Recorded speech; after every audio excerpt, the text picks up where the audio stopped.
Truck driver की आखिरी रात में भूतों की भयंकरी दुनिया का सामना हुआ। उस रात जब चांदनी रात का आंगन सज रहा था और सितारों ने आसमान को रौंगते भर दी थी, ट्रक ड्राइवर ने अपनी ट्रक को एक अजीब सी जंगली सड़क पर रोका। वहां कुछ अद्भुत और अत्याचारी माहौल था जो उसके हौसले को चुनौती देने वाला था। ट्रक का इंजन ध्वनित हो रहा था और वह ड्राइवर अपने कमरे में सोने की तैयारी कर रहा था कि एक अजीब सी आवाज ने उसकी धड़कन को तेज कर दिया। कुछ समय तक सुनने के बाद वह बाहर निकला और देखा कि वहां कुछ नहीं था। लेकिन जब उसने फिर से अपनी कुर्सी पर बैठा, एक अजीब सा छायादार आदमी उसके सामने खड़ा था। वह व्यक्ति अदृश्य था, लेकिन उसकी हंसी सुनाई दे रही थी।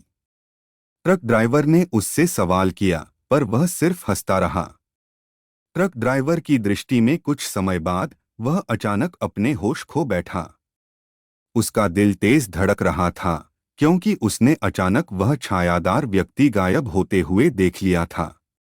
ट्रक ड्राइवर ने खुद से कहा, मैं शायद पागल हो गया हूं।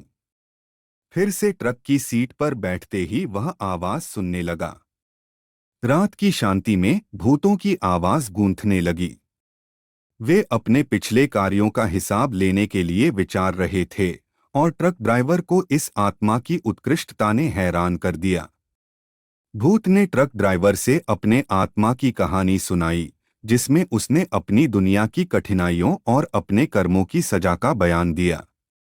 वह एक समय में एक साधु था, लेकिन उसकी भूल ने उसे इस अवस्था में धकेल दिया था। ट्रक ड्राइवर ने उस भूत की कथा सुनते हुए अचेतना में दीवार तोड़ दी और उससे कहा, तुम्हें शांति मिलेगी, मैं तुम्हारी सहायता करूंगा। इसके पश्चात ट्रक ड्राइवर